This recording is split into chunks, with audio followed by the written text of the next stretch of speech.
Hey, how's it going, everybody? Welcome back to the Pennsylvania and Berwind. This is episode number 26. Thank you for joining me today. Once again, today we're going to be filling in the gap. We're going to be closing the gap, the void in between this area here, which was the team track that we worked on a few episodes back, and Allegheny Yard. I figured it's about time to start filling some of these spaces in. We got to finish this up and just keep moving. And this was a suggestion from one of you guys. I believe it was Anthony Pecoraro, who messaged me on Instagram and Twitter and mentioned that I should add a drive-in theater, not a drive-through theater. That wouldn't work. A drive-in theater, and I thought that this would be a great place for it, just outside of this little development and kind of out in the cornfield. Seemed like a pretty appropriate place to put something like this. And it gave me the ability to fill a lot of space, and I was really struggling to figure out what to do with all this space over here. And coming up to the river that we're going to cross, I started to picture that as sort of a perimeter, a border for this area. So before, I was trying to figure out how am I going to transition this sort of suburban neighborhood into this downtown Allegheny sort of thing. We're going from this farmlands into suburban neighborhoods into downtown Allegheny. Like, this is going to look really crazy. But then it dawned on me that this river is a perfect division point. So we can bring the farmlands right up to the edge if we wanted to. I didn't end up actually doing that. But bring it up as far as we want. Fills up a lot of space, which is really good. And it looks great, and it's perfect. The transition works really, really well. So first thing that I started to do, again, with sort of these broad brush strokes that I've been doing and I keep talking about, is just getting the main idea down. So I knew I was going to use this movie theater thing, and I wanted to add a little farmhouse out here. It's a JR, I think Farm Shed, I think is the name of it. So some of these assets that I've used before, and just kind of try to work it in a little tiny bit without doing too much of the same stuff that I've already done. And I know I'm using a lot of the similar assets or the same assets throughout, but I think there's a certain amount of continuity that comes with that sort of thing. So it kind of works, it holds it all together.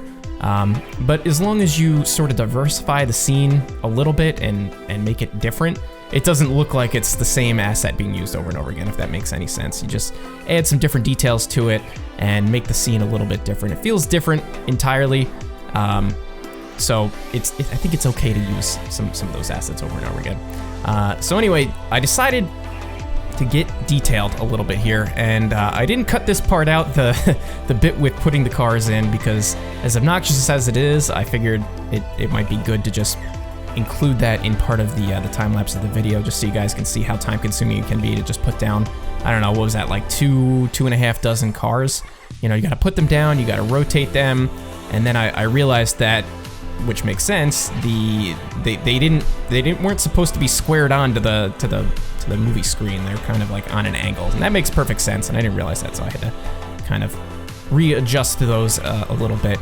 And I was able to adjust the cars without messing with the movie theater or the movie screen or anything like that asset, because I put that on its own layer, which is locked. So when you do that sort of thing, you can kind of stack objects on top of each other. As long as they're on different layers and that layer is locked, you'll be able to manipulate those other objects underneath, whichever layer is unlocked, without affecting those other objects, if that makes any sense. So anyway, going forward with this, still just using some of those same assets in the previous builds around here, trying to keep that sort of continuity, filling it in with some of this grassy textures and some shrubs and stuff like that. And I'm kind of a little bit all over the place because it's been a while since I've been able to focus in on like something really detail oriented, because the last couple P&B videos, which is predominantly what I've been working on, is just the P&B, have been just all of that really broad brushstroke kind of stuff. So I haven't been able to get too detailed, and my brain hasn't been in that sort of gear, which is unfortunate because that's really more of what I enjoy doing. But I'm gonna get back into that soon. We're gonna be back into the details and the nitty-gritty stuff very soon. But at this point, I'm bringing my attention over to this little farm building here and trying to decide what kind of structures I wanted to add to it and what kind of details. My first thought was to put some kind of silos in here because maybe they were storing some of the corn that they harvest or whatever the crop is out there. Maybe it's for feed for animals. It could be anything like that. But I couldn't find a silo that looked good and sort of fit that physique, so I ended up just leaving it out and just throwing a couple generic objects in here like the tractor and the trailers there, a truck. And I just dress it up a little bit. And I think little details like the fence, even though it's sort of in the background, you can kind of see it from the tracks, and it brings just a little bit more detail and sort of structure to the overall scene. So putting in that fence and some of the grass and the trees, just even though it's just such a minor detail, it brings it more to life. It makes it look more like a real place and has some kind of, I guess I keep saying structure, but as long as it's got some kind of structure to it. And now I'm bringing my attention to this background here and just sort of doing the same thing that I've been doing with the edge of the backdrops, where I'm kind of raising it up and making sort of a mountain range. It's pretty far away from the track, so it's going to appear like it's more distant due to perspective and that sort of thing. And just filling in this area with some more houses to have a little bit more of a housing development in here. I figured they would be pretty spread out because this is like real countryside sort of territory here. Bringing in the power lines, those are always important. You gotta have power lines. That's some great visual noise, some great details to add in there. Anytime that I'm working on a scene and I'm like, man, this doesn't really look right, add in some power lines and it's just makes just such a world of difference. So just going through this area here, I'm trying to add some lawns and some grass textures and mix it up a little bit. I don't end up actually finishing this sort of residential area. Well, I'm gonna have to revisit it, probably off camera. I got a little bit bored with it, so I just kind of textured it a little tiny bit, and then I moved on to some other stuff, which we'll see in just a moment. Now moving my attention over to the foreground house here, I figured maybe we could put up a fence. This would be sort of like a privacy fence or maybe like a noise suppressant type fence between the house and the train tracks there. So maybe some of the noise from passing trains would be suppressed just a little tiny bit. And I eventually add in some shrubs and trees and stuff like that to be more of a noise barrier. And you know, little details I can come back, add some more, maybe I always like adding like swing sets and stuff like that in the background, or like a swimming pool. I think there's always like nice details to add to these sort of house scenes. And now this is my favorite part. We're doing another river scene here, and this is another sort of wetland type scene. And I really like how this came out and how it developed. And I've been looking forward to it for a while because I thought that this would be a really cool kind of scene with this bridge here, which I really like this bridge asset, but I hate the track that's on it. I'll show you. The track is like, I'll show you in the outro. It's like Trainz 2004 type track. And I'd like to just give you I guess a pro tip for this. If you noticed just a second ago, the first thing I did was start laying down all that grass. And that's supposed to represent like reeds or whatever kind of like grasses and stuff like that grow out of like wetlands. Save that for last, because as you'll see in a moment, I end up moving a lot of that stuff out of the way, and it gets in the way of me placing down some more of these rocks, and I start adding some pond scum assets. And once you add those, things get really tricky. So if you're ever gonna do a scene like this, do the grass last. I would say first thing I would do if I had to do the scene over again is do the rocks and then add this pond scum, because this pond scum is a royal pain in the behind to put down. It adds so much to the scene, but it is such a pain to put down because it wants to conform. All the assets and trains want to conform to the height of the ground beneath them, so you can't really get the height right until you put it in the exact place that you want. So it gets a little bit challenging. You can see how it's underwater, and then if I move it a little bit, then it's above water. So you have to place it in the right spot and then adjust the height. And it gets kind of irritating, especially if you have assets like those grasses in the way, because the hitbox on the grass is enormous. So anytime you try to go and adjust the height or move around those pond scum assets, you're gonna get the grass or you're gonna get the rock. You're gonna get another asset that you really don't want to be grabbing.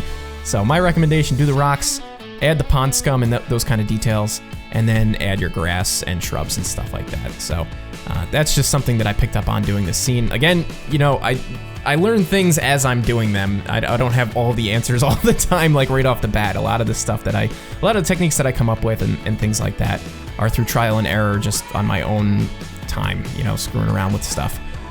So I guess that's my tip for you. And then just kind of filling in the rest of this, I didn't want to go too crazy placing individual trees, so I actually copied and pasted groups of trees and just rearranged them, and the effect ended up being really good. I mean, I gotta add maybe a little bit more diversity in there, maybe some more shrubs and some more grasses here and there. But for the most part, which you'll see in just a moment, the overall look and the aesthetic of it is great. Right here, I mean, it looks beautiful just the way it is. And you'll see in a moment, I'm talking ahead of myself here, but I get down to like a point of view, like looking with the bridge in the foreground, and then I start doing some texturing from that point of view. So I guess that's another tip for you guys to consider when you're building, is find like the angles that you like to view the scene from, and build your scene based on that angle. So you're not just, spamming down grasses and trees and shrubs and stuff like that. Look at it from angles that you think are gonna look cool, and then adjust your background and your trees and your details and stuff like that from that perspective. It really, really helps. That's kind of what I'm doing in some of these spots right here. Actually, here's what I'm talking about. So I'm doing a lot of the texturing right in the background there, and just from this point of view, because I think it looks great. But with that, I'm gonna let this roll out, and then we're gonna go into live mode, and we're gonna wrap it up.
To wrap this up, first I want to give a big shout out to Bob Shaw with a big donation recently, so thank you so much, Bob. He's been contributing to my channel pretty much every month for the past couple of months now, which is pretty awesome.